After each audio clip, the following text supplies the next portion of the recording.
আমরা এখন ইন্দোরে এসেছি।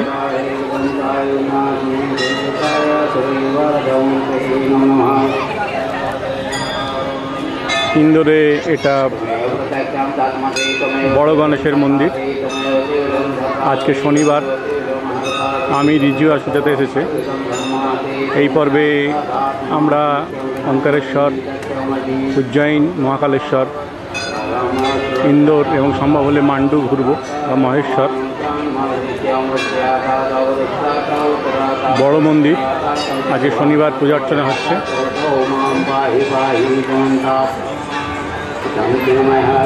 প্রচুর ভক্ত সমাগম হয়েছে।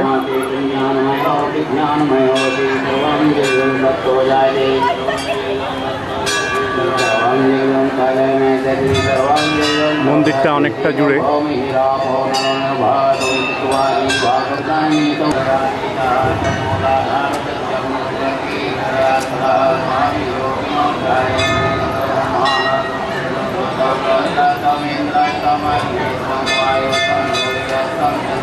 অনেক দেবদেবীর মূর্তি আছে এখানে।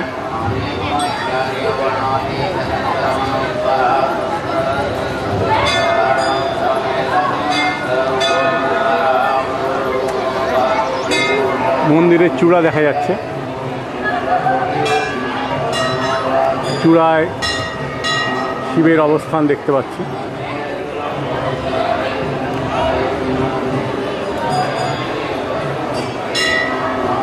খুব সুন্দর মন্দির।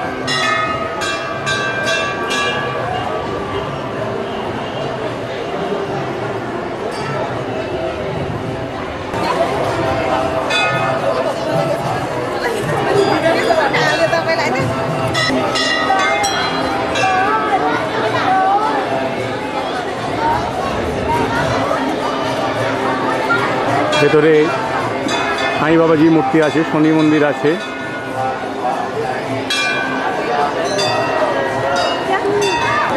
হনুমানজির মূর্তি রয়েছে।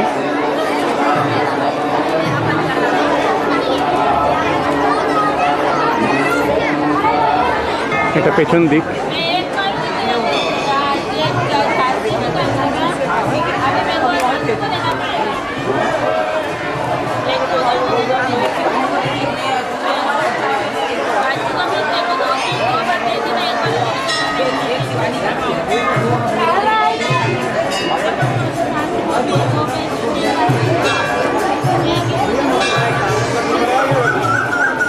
শনি মন্দির।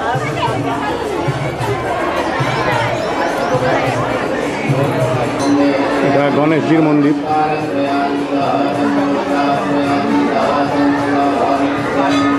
এখানে অদ্ভুত লাগছে, যেখানে ক্যামেরা অ্যালাউড।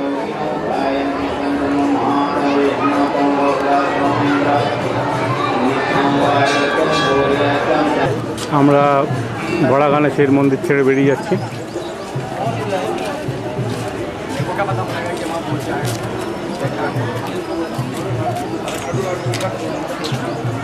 দুদিকে লাড্ডুর দোকান। कल्लू आ जाए जब पहुंचा देना, कल्लू आ जाए जब पहुंचा देना। मगर मेरे को मैं थोड़े से फोन लगवाने किसी दुकान पर कोई नहीं मेरा भाई का काम है रहेगा।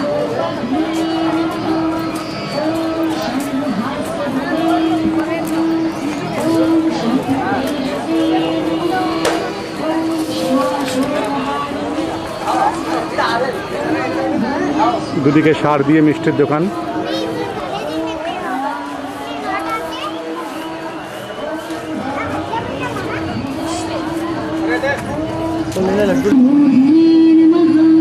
ओम ककुक्षृतये नमः। ओम ब्रह्मांड कुंभाय नमः। ओम चिद्व्योमभालाय नमः। ओम सत्यशिरोरूहाय नमः। ओम जगज्जन्मलयोन्मेष निमेषाय नमः। ओम अज्ञर्कसोमदृशे नमः। ओम এই দিকটা সব ফুলের দোকান।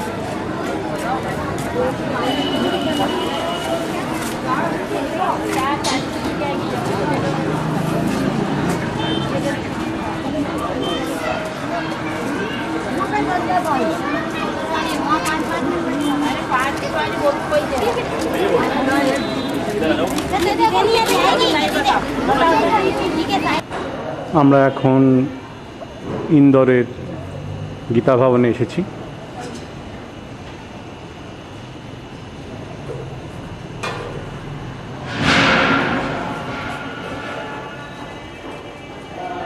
প্রচণ্ড রোদ্দুর।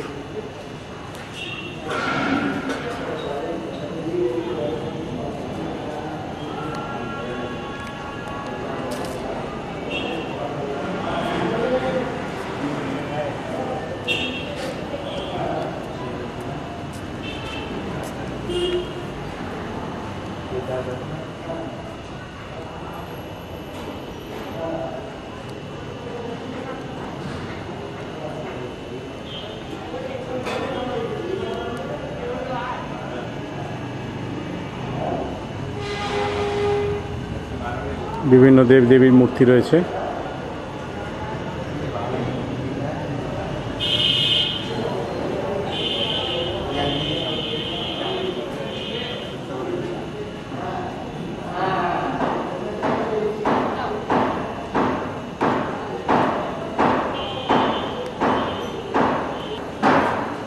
এখানে বিভিন্ন অবতারের মূর্তি রয়েছে।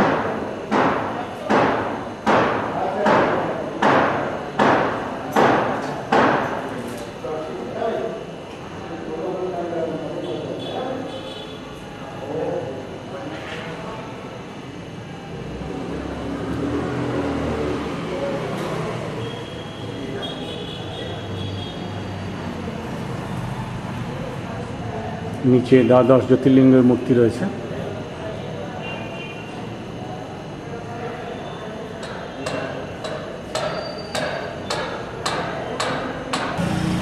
এটা মেন গেট।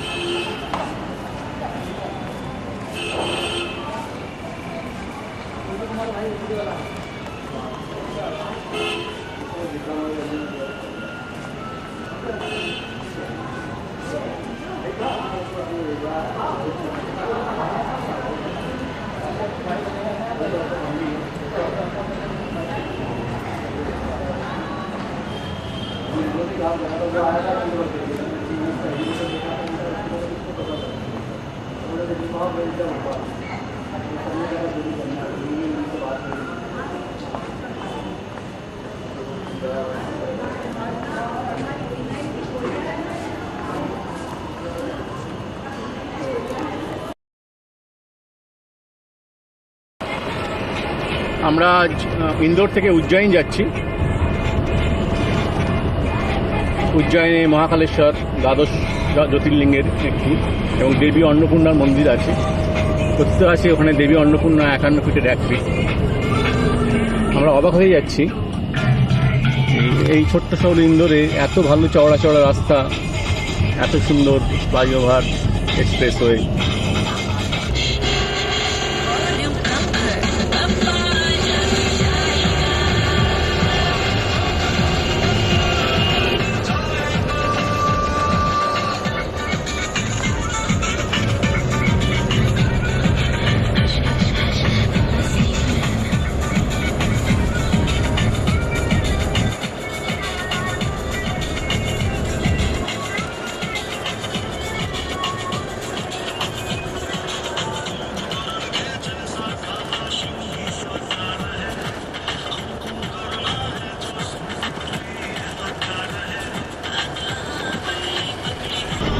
এখানকার বর্তমান মুখ্যমন্ত্রী শিবরাজ সিং দারুণ সুন্দর সুন্দর রাস্তা বানিয়েছে, যদিও এগুলো কেন্দ্রীয় সরকারের সাহায্যে তৈরি, কিন্তু তাও দেখার মতো। আমার মনে হয় পশ্চিমবঙ্গ তথা কলকাতার এখানে শেখা উচিত, শিক্ষা নেওয়া উচিত। আমাদের 35 বছরে সেরকম কিছুই হয়নি, আর এখানে ঘুরে বেড়াচ্ছি আমরা। প্রচুর রাস্তা চওড়া চওড়া এবং সুন্দর। আমরা উজ্জয়িনে এসেছি মহাকালেশ্বর দর্শন করতে, জ্যোতির্পীঠ। শুনছি নাকি এখানে ক্যামেরা অ্যালাউ নয়, দূর থেকে একটা ছবি নিচ্ছি, তাও দেখা যাবে এই মহাকালেশ্বর মন্দির। আজ আমরা প্রবল রোদ উপেক্ষা করে চলে এসেছি ইন্দোর থেকে উজ্জয়নে আমরা এই মুহূর্তে দাঁড়িয়ে আছি মহাকালেশ্বরের মন্দিরের সামনে। দূরে দেখতে পাচ্ছেন জাফরান রঙের যে মন্দির দেখা যাচ্ছে সেটি মহাকালেশ্বরের মন্দির নামে প্রতিষ্ঠিত। মহাকালেশ্বর দ্বাদশ জ্যোতির্লিঙ্গের মধ্যে অন্যতম। ইলতুৎমিশ মোগল সম্রাট ইলতুৎমিশ 1235 খ্রিস্টাব্দে এই মন্দিরটাকে ধ্বংস করেছিলেন। এই মন্দিরটাকে পরবর্তীকালে নতুন করে করেন সিন্ধিয়া রাজ, মধ্যপ্রদেশের সিন্ধিয়া। এই মন্দিরে মহাকালেশ্বর আছেন এবং তার সঙ্গে আছেন বিভিন্ন রকমের দেবদেবী, অসম্ভব জাগ্রত দেবতা বলা চলে, কারণ আমরা দেখতে পাচ্ছি প্রচুর ভিড় লেগে আছে। আজকে সোমবার বলে সোমবার এবং আপনার উইকেন্ড ছাড়াও সোমবার মূলত শিবের মাথায় জল ঢালার জন্য এখানে প্রচুর ভিড় হয়। শিপ্রা নদীর তীরে এই মন্দির অত্যন্ত জাগ্রত। আমরা ইতিমধ্যেই ঘুরে এসেছি। আমরা ক্যামেরা নিয়ে যেতে পারিনি যেহেতু ক্যামেরা আপনার ওখানে অ্যালাউ না, কিন্তু অলরেডি আমরা দেখেছি এবং সেটা দুর্দান্ত একটা অভিজ্ঞতা। দূরে মহাকালেশ্বর মন্দির, এর ভেতরে ক্যামেরা নিয়ে যাওয়া যায় না, তাই বাইরে থেকে ছবি তুলছি। বাজার, ফুলমালা, পুজো বিক্রি হচ্ছে।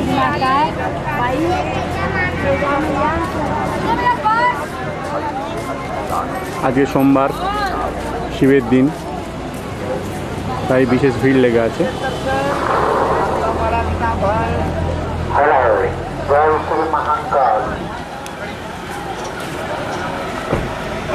আমরা এখন হরসিদ্ধি মন্দিরে এসেছি। বিক্রমাদিত্য, রাজা বিক্রমাদিত্য প্রতিষ্ঠিত এই মন্দির হরসিদ্ধি। এটি 51 ফিটের 1 ফিট। এখানে সতীর কমেই পড়েছিল। খুবই মডার্ন চিন্তাভাবনার মন্দির, কারণ এখানে ছবি তোলা যায় মন্দিরের ভেতরে। আমরা যাব ভেতরে, মন্দিরের ছবি নেব এবং মূর্তিরও ছবি নেব।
Honey, helping pan.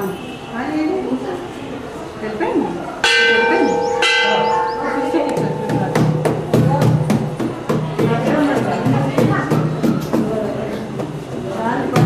যেহেতু দেবী সিংহ বাহিনী, তাই দরজার মুখে সিংহের অধিষ্ঠান।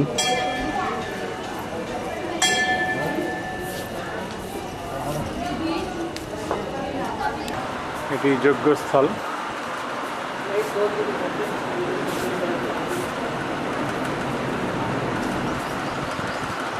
ঘূর্ণি জ্বলছে।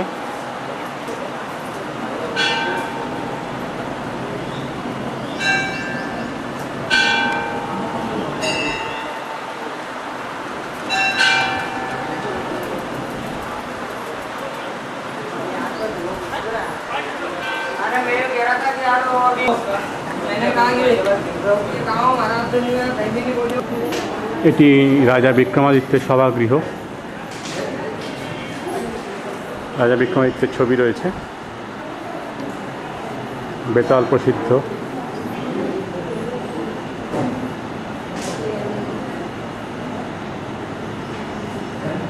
এখানে সভাকবি রয়েছে, বড় রুচি।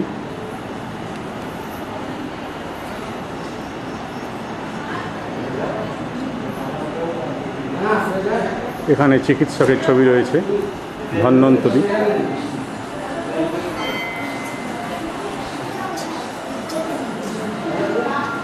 কবি কালিদাসের ছবি রয়েছে।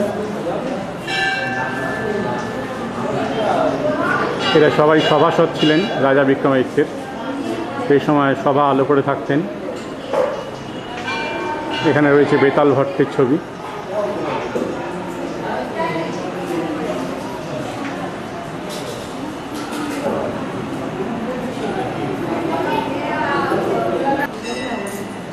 বিখ্যাত জ্যোতির্বিদ, হস্তরেখাবিদ বরাহমিহির, এনারই পুত্রবধূ খনা, ঘটকর্পর, এনারা সবাই বিক্রমাদিত্যের সভাকবি, সভাসদ ছিলেন, পার্ষদ। পণ্ডিত প্রবর। বর্তমানে এখানে যজ্ঞ, প্রায়শ্চিত্র এই সমস্ত হয়। এটি নবরত্ন সভা।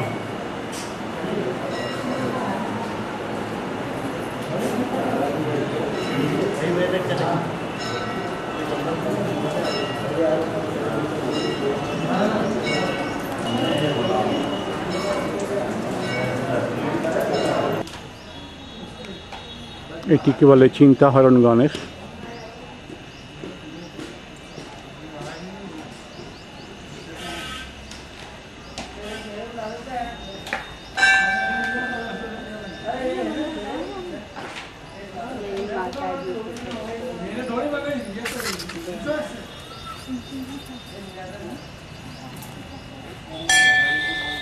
এটি দীপদান স্তম্ভ, রাজা বিক্রমাদিত্যের সময় থেকে চলে আসছে।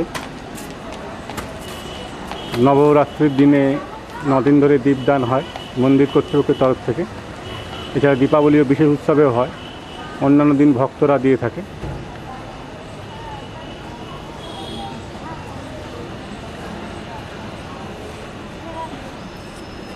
এ দুটি জোড়া স্তম্ভ।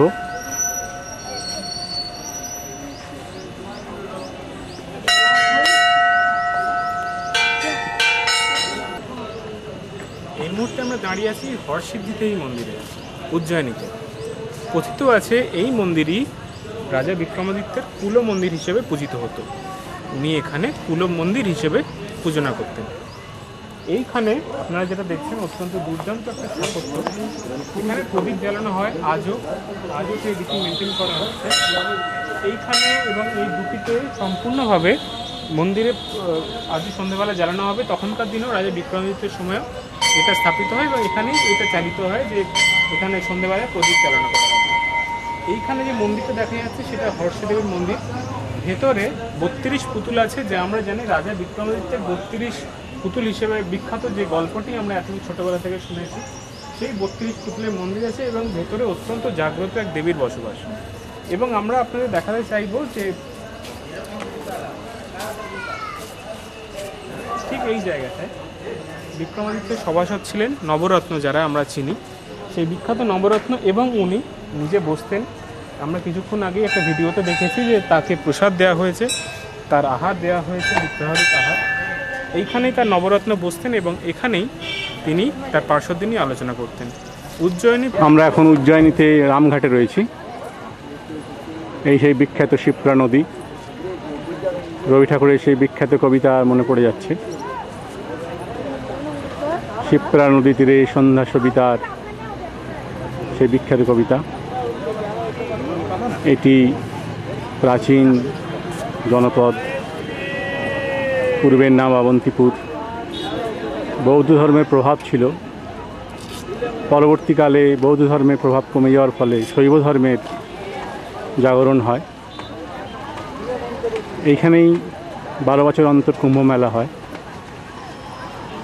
যে 4 জায়গায় ভারতবর্ষে কুম্ভ মেলা হয়, নাসিক, উজ্জয়িন, এলাহাবাদ এবং হরিদ্বার, 12 বছর অন্তর হয়। শেষ কুম্ভ এখানে হয়েছে 2004 সালে। সেই সময় এখানে দুর্ঘটনা ঘটেছিল। ভিড়ের চাপে অনেক ভক্ত মারা গিয়েছিলেন। অনেকটাই হরকি পৌড়ির ধাঁচে তৈরি। পুণ্যতোয়া শিপ্রা।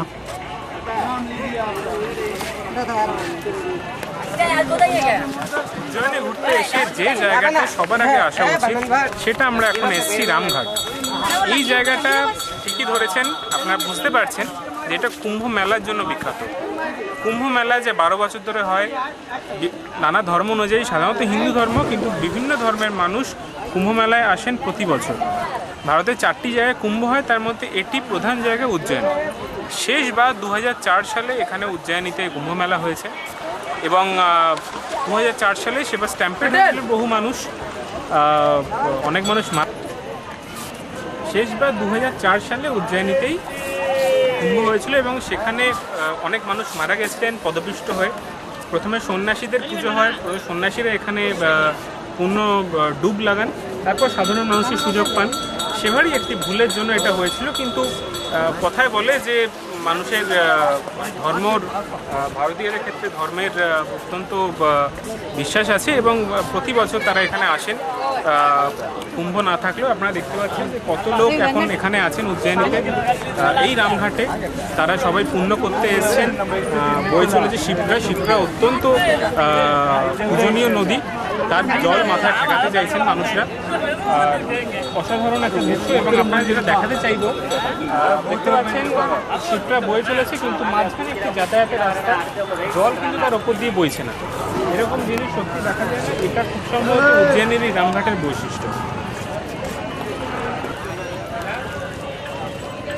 সুজাতা পা ডুবিয়ে বসে আছে।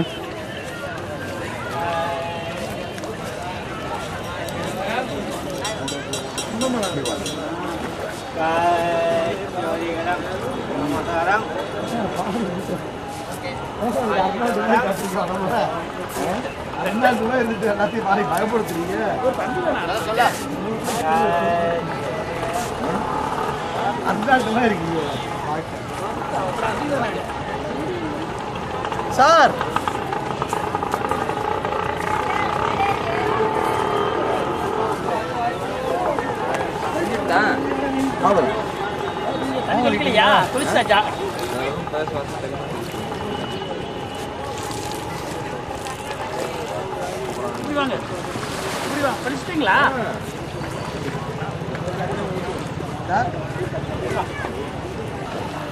প্রতি বছর এই সময়টি অর্থাৎ চৈত্র থেকে বৈশাখের পূর্ণিমার মধ্যে কুম্ভ মেলা হয়। তখন এখানে প্রচুর ভক্ত সমাগম হয়, সন্ন্যাসী সম্প্রদায়ের স্নান হয়। মন্দির নগরী উজ্জয়িন।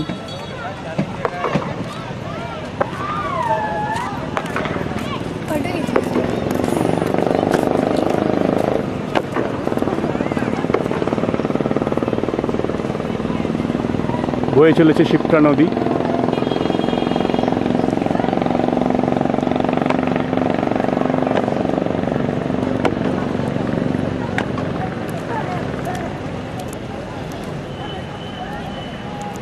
এটি রামঘাট বলেই পরিচিত।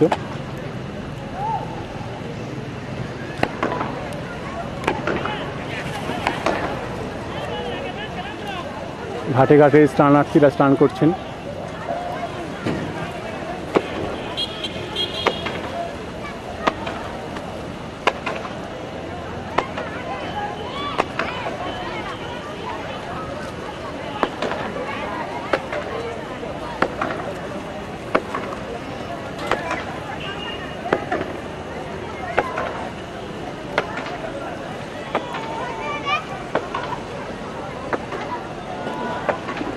আমরা এই পর্বে রামঘাট থেকে চলে যাচ্ছি।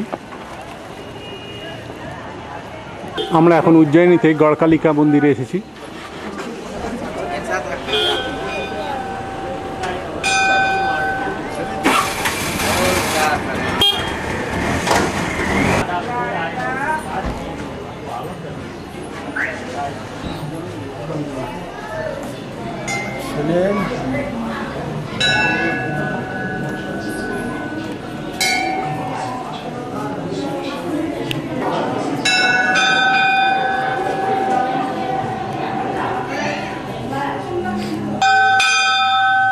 আদ্যশক্তি মহামায়ার মন্দির।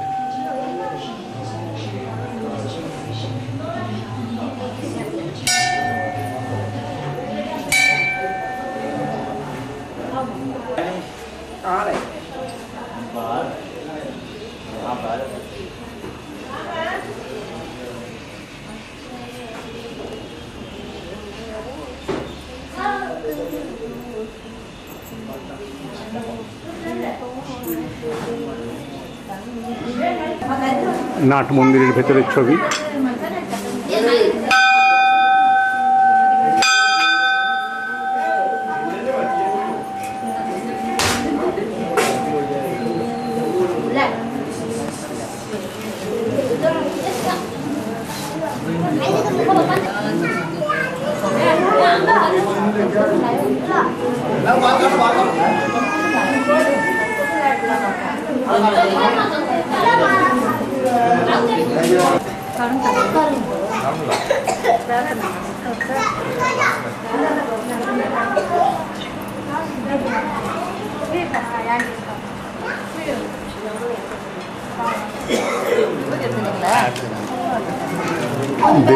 দেবী গড়কালিকা।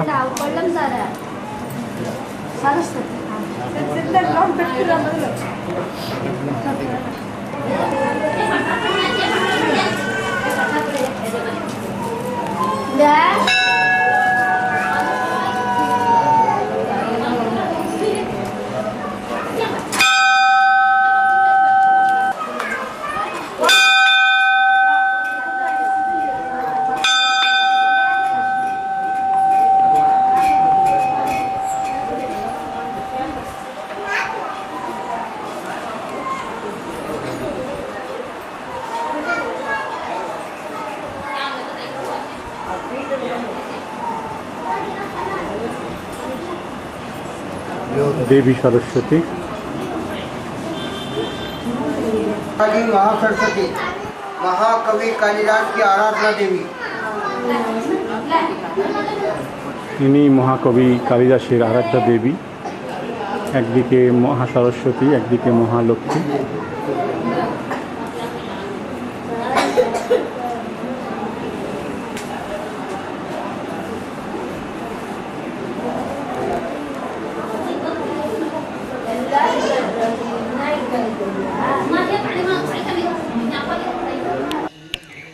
উজ্জয়িনী ঘুরতে এলে আর একটা জায়গা যেটা দেখা দরকার সেটা হলো ভতৃহরির গুহা। রামঘাট থেকে বেশ খানিকটা গিয়ে এই ভতৃহরির গুহা। ইতিহাসটা বলে নেওয়া দরকার। রাজা বিক্রমাদিত্যর বৈমাত্রীয় ভাতা ছিলেন ভতৃহরি। বিক্রমাদিত্য বনবাসে যাবেন বলে যখন ঠিক করেন তখন এনার হাতে ভতৃহরির হাতে ক্ষমতা দিয়েই উনি বনবাসে যান। কিন্তু পারিবারিক দ্বন্দ্বের কারণে ভতৃহরিও কিছুদিন রাজ্যভার চালানোর পর বিতৃষ্ণায় নিজের রাজ্যভার ছেড়ে দিয়ে দূরে বনবাসী শহর থেকে দূরে, নিজের রাজ্য থেকে দূরে সমস্ত এখানে চলে আসেন এবং তপস্যা করতে আসেন। ঠিক এই গুহাতে, এখানে সেই গুহাতে ভেতরে এখান দিয়ে ঢোকা যায় গুহার ভেতরে, এবং সেখান দিয়েই উনি এখানে 12 বছর তপস্যা করেছিলেন। আজও এই জায়গাটা খুব জাগ্রত, আপনারা দেখতে পাচ্ছেন প্রচুর লোক এসছে এবং বছরের প্রতিবারই আসে, সারা বছরই আসে। হিন্দুদের কাছে এই জায়গায় রাজা ভতৃহরির পাণ্ডিত্যর কথা অত্যন্ত সুপ্রসিদ্ধ। সেই পণ্ডিত মানুষের তপস্যা করার জায়গায় মানুষ প্রথমবার দেখতে আসেন এবং আজও এসছে। এপ্রিল রবিবার আমরা ইন্দোর থেকে ওঙ্কারেশ্বর যাচ্ছি। এই মুহূর্তে আমরা মুম্বাই আগ্রা হাইওয়ে ক্রস করলাম। ক্রস করে আমরা ওঙ্কারেশ্বর যাচ্ছি। এটা রাজস্থানের দিকে গেছে রাস্তাটা। ইন্দোর এমন একটা জায়গা, এখান থেকে মহারাষ্ট্র, রাজস্থান, গুজরাট সবই খুব কাছে কাছে রয়েছে। এবারে রয়েছি আমি, রিজু আর সুজাতা। আমাদের গাড়ি যিনি চালাচ্ছেন শর্মাজি।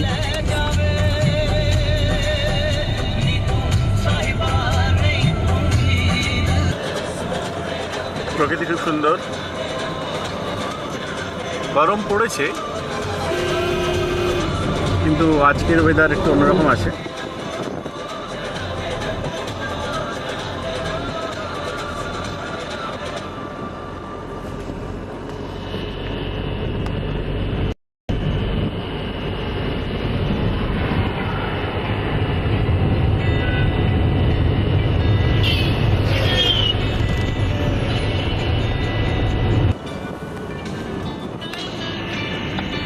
আমরা আস্তে আস্তে পাহাড়ে উঠছি। এখানটা ঘাটি বলে বা ঘাট, এটা ভৈরবঘাট রেঞ্জ, ওঙ্কারেশ্বর যাওয়ার পথে এটা পড়ে। শর্মাজি জানাচ্ছিলেন যে আগে এই রাস্তা খুব ভয়ঙ্কর ছিল, এখন অনেক চওড়া করা হয়েছে, তাহলে খুবই সরু ছিল, যাতায়াতের পক্ষে সংকুল ছিল।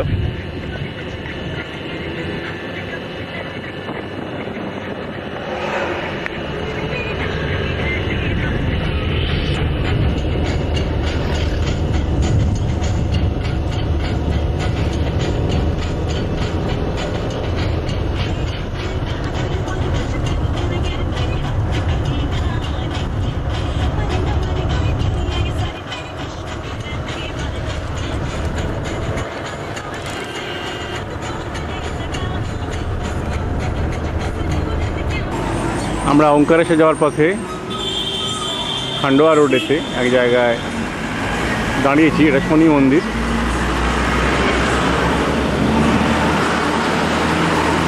আজ রবিবার, যদিও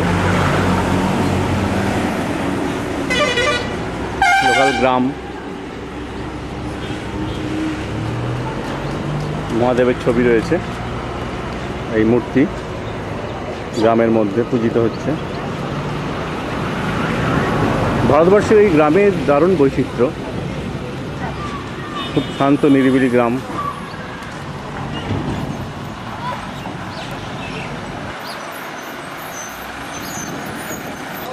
শনি নবগ্রহ মন্দির।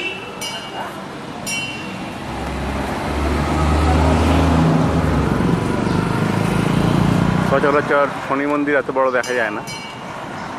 মহারাষ্ট্রে একটি গ্রামে আছে, যেটা সাই বাবার আশ্রম থেকে যাওয়া যায়।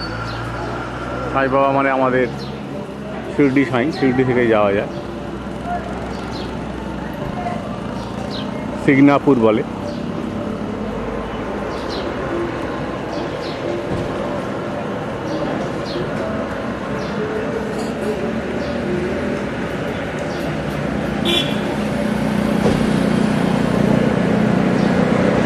পূজাতে পুজো দিয়ে বেরিয়ে আসছে।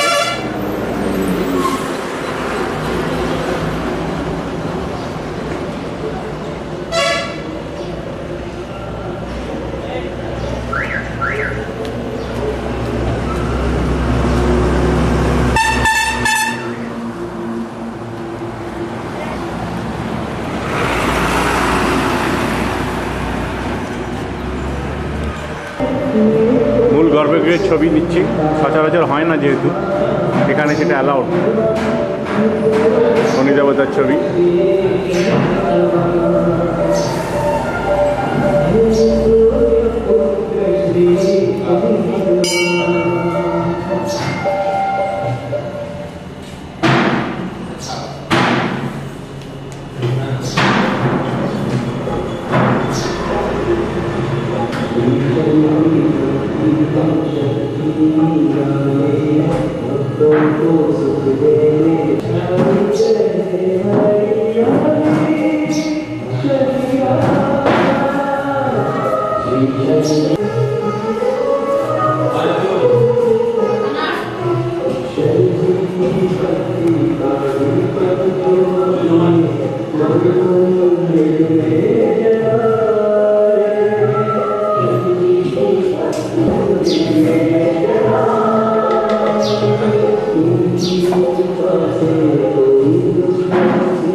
আমরা আবার এখান থেকে বেরিয়ে যাচ্ছি ওঙ্কারেশ্বরের পথে।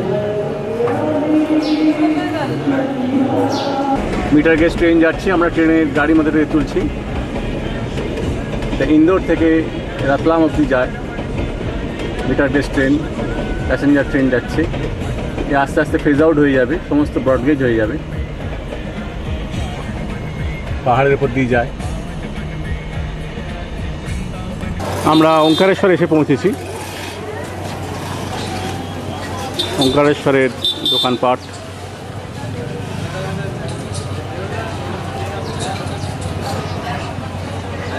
আজকে এখানে খুব রোদ্দুর, রবিবার, ভিড় আছে। এই গেট দিয়ে আমাদের যেতে হবে। নর্মদা এবং কাবেরী সঙ্গম স্থলে রয়েছেন ওঙ্কারেশ্বর, এই পেরিয়ে আমরা যাব। রেকর্ডিং। নমস্কার, আজকে আমরা এসেছি ইন্দোরে। ইন্দোর ভ্রমণে ওঙ্কারেশ্বর ভ্রমণ কিন্তু অত্যন্ত গুরুত্বপূর্ণ। এই ওঙ্কারেশ্বর নিয়ে কিছু কথা বলে রাখা দরকার। ওঙ্কারেশ্বর শিবের মূর্তি, দ্বাদশ জ্যোতির্লিঙ্গের অন্যতম মূর্তি ওঙ্কারেশ্বর। এই যে ব্রিজটা দেখছেন, এই ব্রিজটা বানিয়েছিলেন রানী অহল্যাবাই। এই ব্রিজের মাধ্যমেই দ্বীপের সঙ্গে, এটি মূলত একটি দ্বীপ, 2 কিলোমিটার লম্বা। ওঙ্কারেশ্বরের নর্মদা এবং কাবেরীর মিলনে ওঙ্কারেশ্বরের মন্দির তৈরি হয়েছে। ওঙ্কারেশ্বর এই দ্বীপটি নর্মদা বয়ে চলেছে এবং এখানে দেখা যাচ্ছে যে এই বৃষ্টির মাধ্যমে দুটো বদ্বীপ সংযুক্ত হয়েছে। এই নদীটি 150 মিটার চওড়া, বিভিন্ন ক্ষেত্রে এই মুহূর্তে সরু হয়ে গেছে। আমরা আস্তে আস্তে চলে যাব ওঙ্কারেশ্বরের মন্দির।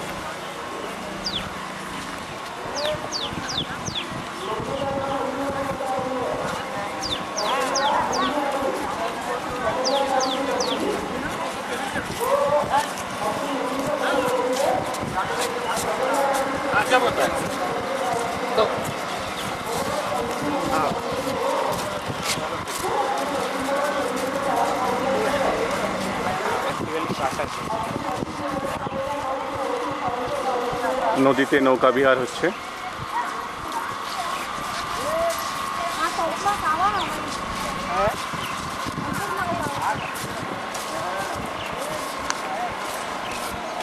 ঘাটে সব ভক্তরা স্নান করছে।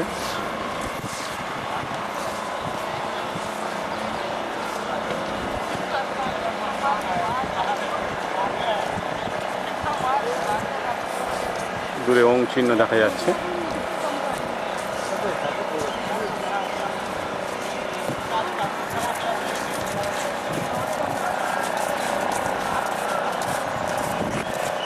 আপনাদের যে ওঙ্কারেশ্বর মন্দিরের কথা বলেছিলাম, পেছনে দেখতে পাচ্ছেন সেই ওঙ্কারেশ্বরের মন্দির। ওঙ্কারেশ্বরের মন্দিরের ইতিহাসটা জেনে নেওয়া একটু দরকার। সূর্যবংশীয় রাজা মান্ধাতার আমলেই কিন্তু এই মন্দির তৈরি, এমন কথিত আছে যে উনি এই মন্দিরটি নির্মাণ করেছেন। ভগবানের আদেশ পেয়ে তিনি মন্দিরটা নির্মাণ করেন এবং এই মান্ধাতা যখন তৈরি করছেন এই মন্দির, তখনই তিনি সিদ্ধিদাতা গণেশের আশীর্বাদ পান এবং এখান থেকে ওপরে সিদ্ধিদাতা পঞ্চনাথের মন্দির তৈরি হয়। আপনারা দেখতে থাকুন।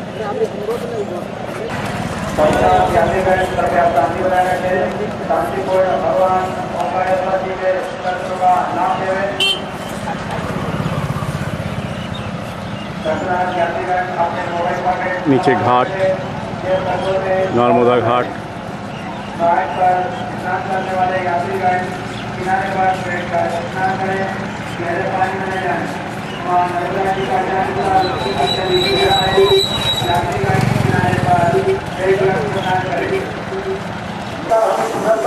আমরা মন্দির চত্বরে এসেছি।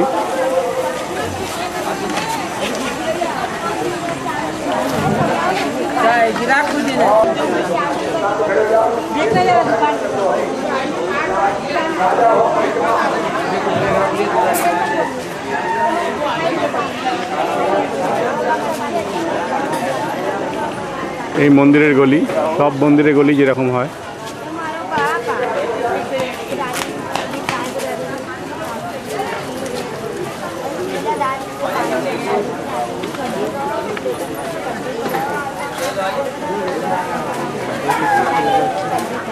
আমরা এখন ওঙ্কারেশ্বর মন্দিরের ভিতরে পৌঁছে গেছি। এই যে রাস্তাটা দেখছেন, এই রাস্তাটা ধরেই ওঙ্কারেশ্বর মন্দিরের পথে আসা যায় এবং আপনার এখন যে পথে যাবেন সেই পথে কিন্তু ওঙ্কারেশ্বরের মন্দির পৌঁছে। ওঙ্কারেশ্বরের মন্দিরের সাথে রানী অহল্যাবাইয়ের খুব সম্পর্ক। আসুন যাওয়া। সুজাতা পুজো দিয়ে ফিরে আসছে।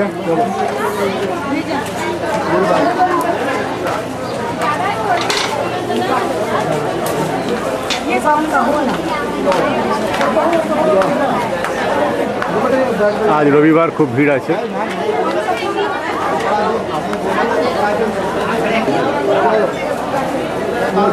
দূরে চূড়া দেখা যাচ্ছে।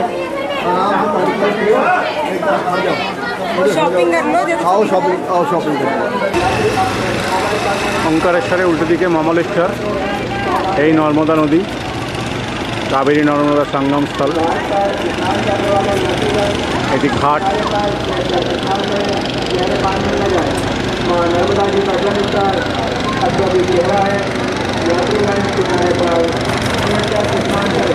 উল্টো দিকে মমলেশ্বর মন্দির, আর একটি শিবের মন্দির।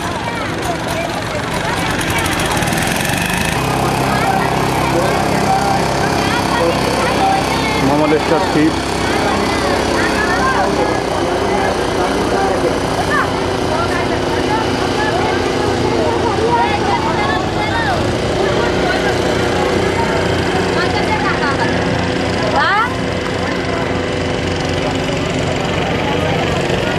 ঘাট, এখানে ফুল বিক্রি হচ্ছে। আমরা ওঙ্কারেশ্বরের উল্টো দিকে এসেছি, মমলেশ্বরে নর্মদা নৌকা পেরিয়ে। দূরে নর্মদা ওপারে দেখা যাচ্ছে ওঙ্কারেশ্বর মন্দির।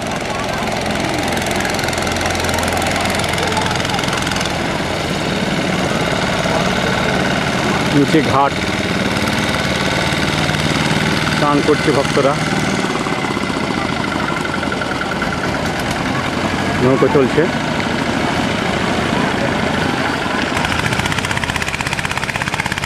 এই নতুন ব্রিজ হয়েছে।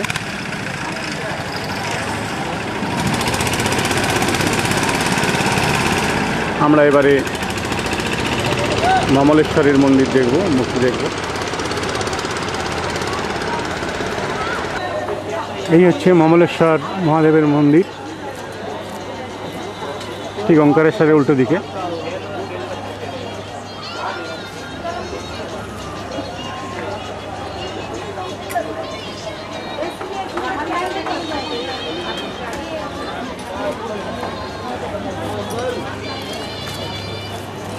अरे माल भर के रख तू तो यार, फिर जल्द से कहा हो।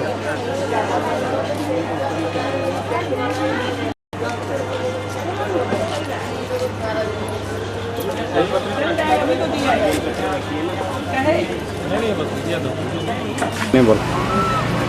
নদীর ওপারে ত্রম্বকেশ্বর, নদীর ওপারে ওঙ্কারেশ্বর, এবং আমরা এখানে এসেছি মমলেশ্বরে। এই যে নর্মদা নদী দেখছেন এবং ওই দূরে যে বোটগুলো দেখছেন, সেই বোটগুলো 10 টাকার মাধ্যমে মমলেশ্বরে এনে পৌঁছাচ্ছে।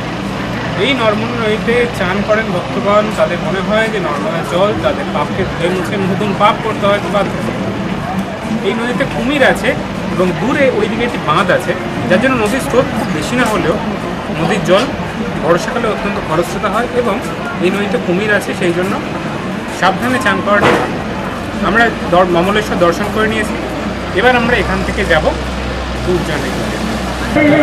ওঙ্কারেশ্বর থেকে ফেরার পথে আমরা একটি ধাবায় দাঁড়িয়েছিলাম এবং সেখান থেকে লাঞ্চ করলাম।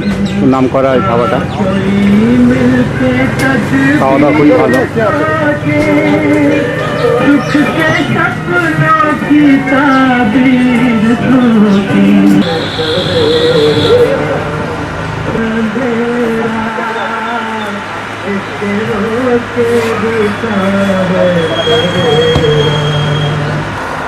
আমরা এই পথ ধরে মহেশ্বরের দিকে চলে যাব। নর্মদা, এই rail bridge, metre gauge line Akola অবধি যাচ্ছে ইন্দোর থেকে। বর্ষাকালে ভয়ঙ্কর রূপ হয়।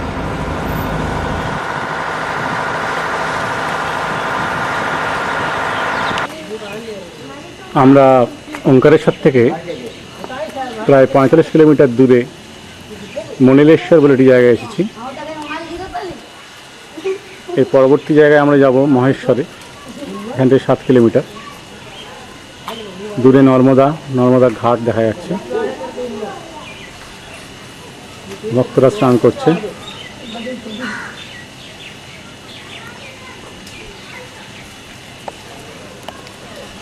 আমরা নিচে যাব।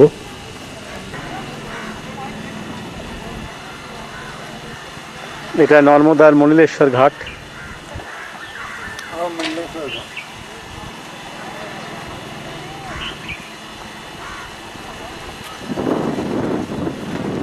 স্নানের উপযুক্ত ঘাট।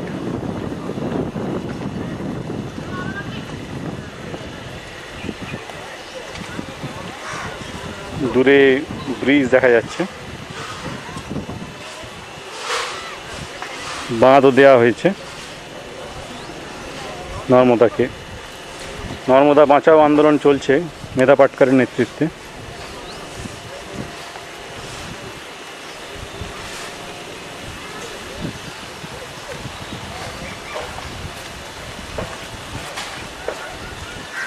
এটি হচ্ছে মনিলেশ্বর শিব মন্দির।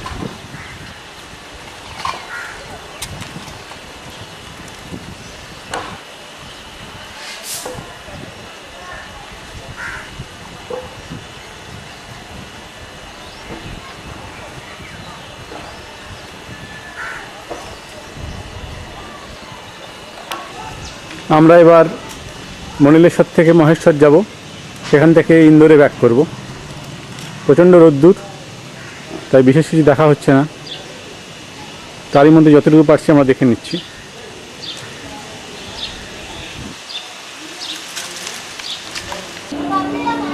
আমরা মহেশ্বরে এসেছি।